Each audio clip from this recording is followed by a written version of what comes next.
महाराजपुर से खबर, जहां सुलोचना रावत के बीजेपी में शामिल होने का मामला।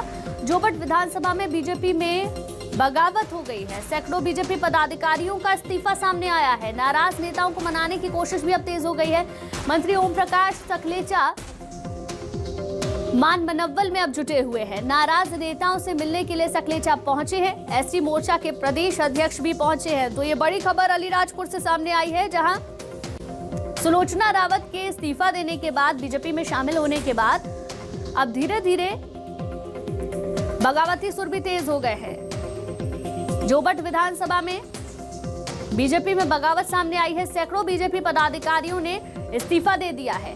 नाराज नेताओं को मनाने की कोशिश अब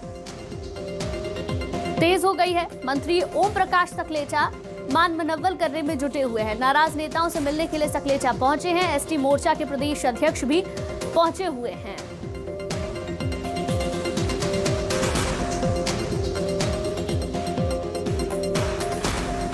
संदीप जी रेजिडेंट एडिटर हैं, हमारे साथ लाइव जुड़ गए हैं। संदीप जी, जिस तरीके से अभी तक हम देख रहे थे कि कांग्रेस में बगावती सुर देखने को मिल रहे थे और कहीं ना कहीं कांग्रेस में भीतरगात जैसी स्थिति नजर आ रही थी, लेकिन अब बीजेपी में भी वही स्थिति कुछ नजर आ रही है।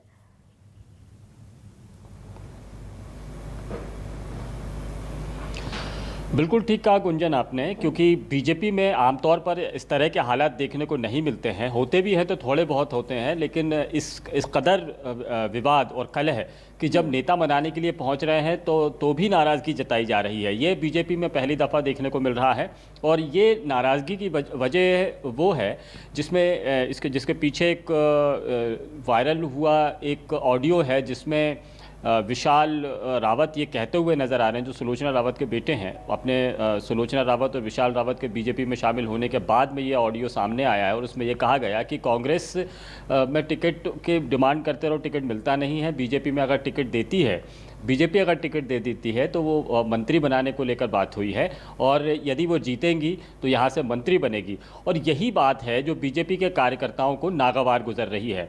बीजेपी के कार्यकर्ताओं का ये कहना है कि ये सौदेबाजी है और यदि इस तरह से कि टिकट दिए जाएंगे और दूसरे दलों से नेताओं को लिया जाएगा और कि ये कहने पर कि आपके टिकट देने के बाद में आपको मंत्री बनाया जाएगा, ये अगर डील होती है तो इससे जो बीजेपी का ज़मीनी कार्यकर्ता है वो नाराज़ हो जाता है, नाराज़ हो सकता है। और अब इस्तीफे का दौर देकर ये दौर जो शुरू हुआ है उससे ये जाहिर हो गया है कि यहाँ पर बीजेपी के कार्यकर्ताओं ने, नेताओं ने सख्त रुख अपनाया है और पार्टी नेताओं को अपना संदेश देने की कोशिश की है।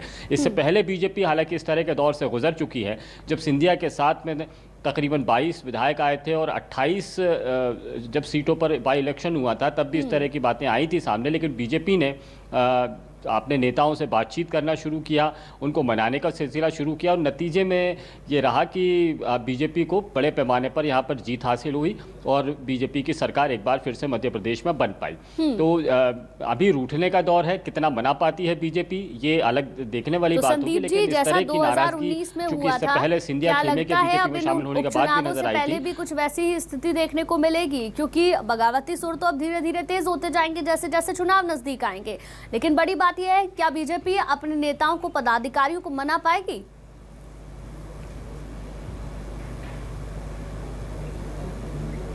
देखिए, जैसा आमतौर पर कांग्रेस में होता है कि यदि कार्यकर्ता नाराज़ हुआ तो वो आमतौर पर मानता नहीं है, कांग्रेस में ऐसा होता है। बीजेपी में ऐसा देखने को कम मिलता है।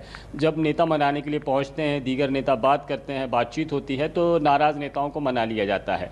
तो इस तरह का हुआ है, उपचुनाव में भी ऐसी चीज़ें देखने को मिली हैं। लेकिन कितना मना पाती है ये अभी देखने वाली बात होगी। इससे पहले भी जब नाराज़गी जाहिर की गई थी, चाहे वो कितना ही बड़ा नेता क्यों हो, अगर वो असंतोष भरे स्वर नज़र आए, बयानबाजी पार्टी के खिलाफ में नजर आई, तो पार्टी के नेता बातचीत करने के लिए पहुंचते हैं। कभी उन्हें मिलने के लिए पार्टी दफ्तर भी बुलाया जाता है और उसके बाद में मान जाते हैं नेता। यहाँ पर ये देखने को मिल रहा है ओम प्रकाश सकलेचा और एसटी मोर्चा के अध्यक्ष जब इन कार्यकर्ताओं से मिलने पहुंचे तब भी नाराजगी चरम पर थी। तो हो सकता है मनाने में देर लग जाए, लेकिन पार्टी में आमतौर पर इस तरह के रूठने का सिलसिला बहुत दिनों तक नहीं चलता है, आमतौर पर मान जाते हैं। लेकिन पार्टी ने, बीजेपी ने अपनी जो मनाने का सिलसिला है वो कायम करके रखा हुआ। अभी और भी दीगर नेता हैं, बड़े नेता हैं जो अभी और इस डैमेज कंट्रोल के लिए सामने आ सकते हैं। ठीक है। संदीप जी, जोबट की सीट की अगर बात करें तो क्या बीजेपी की तरफ से पहले और कई दावेदार सामने आ रहे थे, क्योंकि अब कांग्रेस छोड़कर जो सुलोचना है बीजेपी में शामिल हो गई है, तो कहीं ना कहीं उनका भी नाम अब आगे आ रहा है, हो सकता है उनको ही टिकट दे दिया जाए, तो क्या इसको लेकर भी ये नाराजगी है क्या?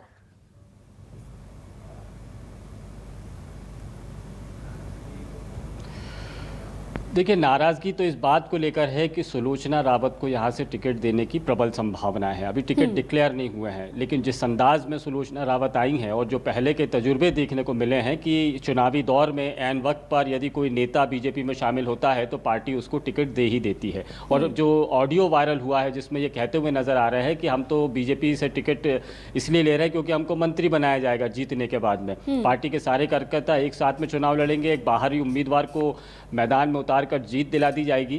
तो यही नाराज़गी है कि काम बीजेपी का मूल कार्यकर्ता कर रहा है और अंत में नतीजे में सब कुछ बाहर से आए हुए नेताओं को मिल जाता है। तो ये नाराज़गी है अभी चल रही है। लेकिन जहाँ तक जोबट की बात है, ये आमतौर पर कांग्रेस का गढ़ कहा जाता है, लेकिन बीजेपी अपनी तैयारियों के साथ में यहाँ उपचुनाव में मैदान में है, नए उम्मीदवार की तलाश में। और ऐसा नहीं है कि सुलोचना रावत नहीं है तो बीजेपी के पास में दूसरे दावेदार नहीं है, और भी कई दावेदार हैं जो यहाँ से टिकट के लिए पार्टी के सामने अपना दावा पेश कर रहे हैं। ठीक है संदीप जी, बहुत बहुत शुक्रिया हमारे साथ जुड़ने के लिए और तमाम बातचीत के लिए। और सुनील भी हमारे संवाददाता अलीराजपुर से हमारे साथ जुड़ गए हैं।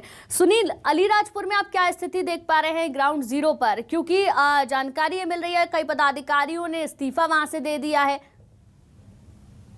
जी, बताना चाहूंगा मैं कि सुलोचना रावत के भाजपा में आने के बाद और विशाल रावत का एक कथित ऑडियो वायरल होने के बाद वहाँ के समस्त पदाधिकारी, जिसमें से भाजपा युवा मोर्चा है, भाजपा मंडल अध्यक्ष है, वहाँ के कई सरपंच है, उन्होंने इस्तीफा सौंप दिया है। और इन्हीं को मनाने के लिए वहाँ के प्रदेश के मंत्री और जनजाति अनुसूचित जनजाति के कलसिंह भागवत प्रदेश अध्यक्ष पहुंचे हैं। उन्होंने काफी मान मनोबल का दौर जारी है। अब उसके बाद ये पदाधिकारी मानने को तैयार नहीं है। उनका यही कहना है कि विशाल रावत अगर किसी शर्तों के आधार पर बीजेपी में शामिल हुए हैं और उनको टिकट दिया जाना और पुराने जो वर्षों से कार्यकर्ता है उनकी अनदेखी करना, ये बहुत नुकसानदायक वाली बात बता रहे हैं वो। जी ठीक है सुनील, बहुत बहुत शुक्रिया जानकारी के लिए आपका।